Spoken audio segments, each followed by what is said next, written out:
একবার ভগবান শ্রীকৃষ্ণ একটা গাছের নিচে বসে বাঁশি বাজাচ্ছিলেন। ঠিক তখনই একটা হরিণ দৌড়াতে দৌড়াতে এসে তার পেছনে লুকিয়ে পড়ে। হরিণটি ভয়ে কাঁপছিল। ভগবান শ্রীকৃষ্ণ তখন তার মাথায় হাত বুলাতে বুলাতে জিজ্ঞাসা করে, তোমার কি হয়েছে? তুমি লুকাচ্ছ কেন? আর এইভাবে ভয়ে বা কেন কাঁপছো? তখন একটা শিকারী সেখানে উপস্থিত হয় এবং সে ভগবান শ্রীকৃষ্ণকে বলে, এটি আমার শিকার, এর ওপর শুধু আমার অধিকার আছে, তাই একে আমার হাতে তুলে দিন। তখন ভগবান শ্রীকৃষ্ণ বলেন, প্রতিটা প্রাণীর ওপর শুধুমাত্র তার নিজের অধিকার থাকে, অন্য কারোর কখনোই অধিকার থাকে না। এই কথা শুনে শিকারী বলে, এটি আমার শিকার, একে আমি রান্না করে খাবো। তখন শ্রীকৃষ্ণ বলেন, তুমি কি জানো না জীব হত্যা করা পাপ? আর তুমি একে হত্যা করে কি পাপী হতে চাও? তুমি কি জানো মাংস খাওয়া পাপ নাকি পূর্ণ? এ কথা শুনে শিকারী বলল, আমি আপনার মতো জ্ঞানী নই, আমি জানি না মাংস খেলে পাপ হয় নাকি পূর্ণ। আমি শুধু এইটুকু জানি যে শিকার করাই আমার কাজ, আর আমি যদি শিকার না করি তাহলে আমি না খেয়ে মরে যাব। আর তাছাড়া আমি এই প্রাণীকে হত্যা করে তার জীবনচক্র থেকেই মুক্ত করছি। যতদূর আমি শুনেছি, শাস্ত্রেও মাংসাহারে কোনো নিষেধাজ্ঞা নেই, এমনকি রাজা মহারাজারাও শিকার করে থাকে। তাহলে এই পশু শিকার করা বা মাংস খাওয়া শুধুমাত্র কি আমাদের মতো গরিব মানুষের ক্ষেত্রেই পাপ? হে শ্রীকৃষ্ণ, আপনি বলুন, মাংস খাওয়া পাপ নাকি পুণ্য? শ্রীকৃষ্ণ বুঝতে পারলেন নিয়মিত মাংস খাওয়ার ফলে তার বুদ্ধি ভ্রষ্ট হয়েছে। তখন তিনি ওই শিকারীকে বললেন, এসো আমি তোমাকে একটা গল্প শোনাই, সেটা শোনার পর তুমি বিচার করো মাংস খাওয়া পাপ নাকি পুণ্য। তখন শিকারী ভাবলো, ভালোই হবে, একটা গল্প শুনলে আমার সময় কাটবে এবং গল্পটা শোনার পর এই হরিণের মাংস আমি খেতে পারবো। ভগবান শ্রীকৃষ্ণ তখন গল্প বলতে শুরু করলেন। একবার মগধে আকাল দেখা দিল, যার ফলে শস্য উৎপাদন বন্ধ হয়ে গেল। তখন রাজা খুবই চিন্তায় পড়ে গেলেন এবং ভাবলেন, শীঘ্রই এর কোনো সুরাহা না করা গেলে যে সমস্ত খাদ্যশস্য সঞ্চিত আছে তাও একসময় শেষ হয়ে যাবে। তখন আরও বড় সমস্যা দেখা দেবে।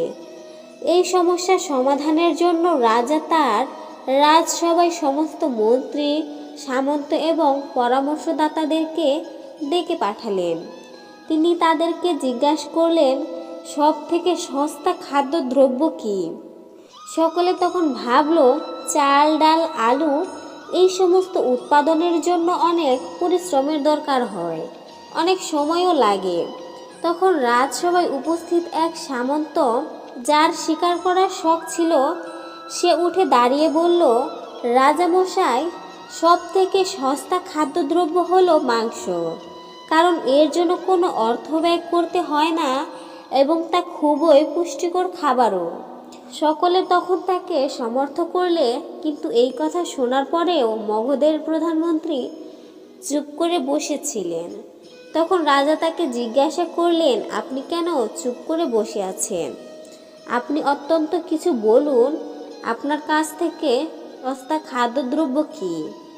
প্রধানমন্ত্রী বললেন, আমার মনে হয় না সব থেকে সস্তা খাদ্যদ্রব্য মাংস, তবু এই বিষয়ে আমি আমার মতামত কালকে জানাবো। এরপর সেই রাতে ওই প্রধানমন্ত্রী যে সামন্ত মাংস সব থেকে সস্তা খাদ্যদ্রব্য বলেছিলেন তার বাড়িতে গেল। তাকে দেখে ওই সামন্ত ভয় পেয়ে গেল এবং আসন্ন কোনো বিপদের আশঙ্কা করতে লাগলো।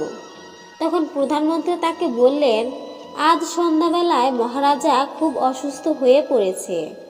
রাজবৈদ্য বলেছে যে কোনো শক্তিশালী ব্যক্তির মাংস পাওয়া গেলে তবেই রাজা সুস্থ হতে পারবেন। আপনি যত টাকা চান আপনাকে তা দেওয়া হবে। আপনাকে 1,00,000 স্বর্ণমুদ্রা দেওয়া হবে। আপনি চাইলে একটা পুরো জমিদারি আপনার নামে লিখে দেওয়া হবে। তার বিনিময়ে আপনি শুধু আপনার বুকের থেকে 20 গ্রাম মাংস আমাকে কেটে নিয়ে যেতে দিন। এই কথা শুনে ওই সামন্ত ভয়ে কাঁপতে লাগলো। সে ভাবল যে যদি প্রাণী না থাকে তাহলে স্বর্ণমুদ্রা বা জমিদারি নিয়ে সে কী করবে। সঙ্গে সঙ্গে সে দৌড়ে ঘরে চলে গেল এবং 1 লাখ স্বর্ণমুদ্রা মন্ত্রীর হাতে দিয়ে দিল।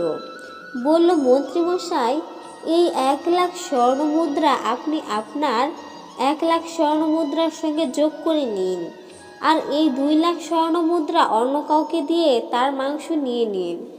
আপনি আমাকে এখন যেতে দিন। প্রধানমন্ত্রী বললেন, সামন্তমশাই, আপনি শারীরিক দিক থেকে খুবই বলবান। তাছাড়া আপনার উচ্চতা, চেহারা রাজার সঙ্গে অনেকটা মিল। তাই রাজবৈদ্য বলেছে যে আপনার মাংসই রাজাকে সুস্থ করতে পারে। তাই আমি আপনাকে আমার প্রধানমন্ত্রীর পদও দিয়ে দেব। দরকার হলে আমি আপনার সেবক হয়ে থাকব, কিন্তু আপনি আপনার হৃদয়ের মাংস আমাকে নিয়ে যেতে দিন। তখন ওই সামন্ত তাড়াতাড়ি নিজের পোশাক ও জুতা পরে নিয়ে মন্ত্রীকে বলল, আমার যদি প্রাণী না থাকে তাহলে আমি প্রধানমন্ত্রীর পদ কেন, রাজা পদ পেয়েই বা কী করব? আপনি বরং আমাকে যেতে দিন। এই বলে সে লাফ দিয়ে ঘোড়ায় উঠে গেল। কিন্তু প্রধানমন্ত্রী ঘোড়ার দড়ি টেনে তাকে বলল, আপনার কোথাও পালানোর দরকার নেই। আপনি বরং আপনার নিজের ঘরে চলে যান। আমি অন্য কোথাও গিয়ে দেখি যে মাংস পাওয়া যায় কিনা। এই বলে প্রধানমন্ত্রী সেখান থেকে চলে গেল। এরপর প্রধানমন্ত্রী অন্যান্য সামন্তদের বাড়ি গেল এবং সকলের কাছেই মাংস চাইল, কিন্তু কেউই তা দিতে রাজি হলো না। তার বিনিময়ে তারা সকলেই 1 লাখ থেকে 5 লাখ পর্যন্ত স্বর্ণমুদ্রা প্রধানমন্ত্রীকে প্রদান করল। এইভাবে প্রধানমন্ত্রী প্রায় 1 কোটি মুদ্রা পর্যন্ত পেয়ে গেলেন। এরপর তিনি নিজের মহলে ফিরে গেলেন। পরের দিন সকাল সকাল তিনি রাজসভায় চলে গেলেন। সেখানে অন্যান্য সামন্তরা উপস্থিত ছিলেন। তারা সবাই উদগ্রীব ছিলেন রাজার শরীর কেমন আছে তা জানার জন্য, কিন্তু কেউ কাউকে গত রাতের কথা কিছু বলে উঠতে পারছিল না। এর কিছুক্ষণ পরে রাজা আসলেন এবং নিজের রাজ সিংহাসনে বসে পড়লেন। সমস্ত মন্ত্রী ও সামন্তরা দেখল যে রাজা তো একদমই সুস্থ আছে, তার তো কিছুই হয়নি। তখন সকলেই ভাবল যে প্রধানমন্ত্রী নিশ্চয়ই তাদের মিথ্যে কথা বলেছে, কিন্তু তারা কেউই সেই কথা মুখে বলে উঠতে পারছিল না।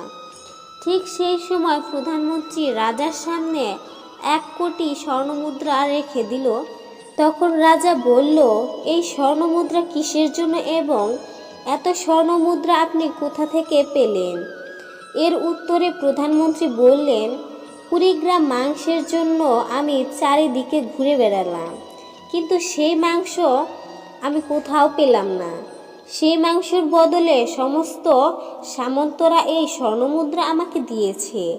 এবার আপনি বলুন, মাংস দামি না সস্তা? রাজা সব কিছু বুঝতে পারলেন। তিনি তার রাজ্যের শ্রমিকদের আরও কঠোর পরিশ্রম করে পুষ্টিকর খাদ্য উৎপাদন করতে বললেন এবং নিজের শস্য ভাণ্ডার থেকে তাদেরকে শস্য প্রদান করলেন। ওই 1 কোটি স্বর্ণমুদ্রা থেকে কিছু অর্থ তিনি শস্য উৎপাদনের জন্য ও সেচ ব্যবস্থার জন্য উন্নতিকল্পে ব্যয় করলেন এবং বাকি অর্থ প্রজাদের কল্যাণের জন্য তিনি প্রদান করলেন। কিছু কালের মধ্যে খুবই ভালো শস্য উৎপাদিত হলো, প্রজারা পুষ্টিকর খাদ্য পেল। এর কিছুদিনের মধ্যেই আবহাওয়ার পরিবর্তন ঘটল এবং আকাল দূর হলো, ফলে প্রজাদের অবস্থার উন্নতি ঘটল। এই গল্প শোনার পর শিকারী বুঝতে পারল যে শিকার করা মোটেও ভালো নয়।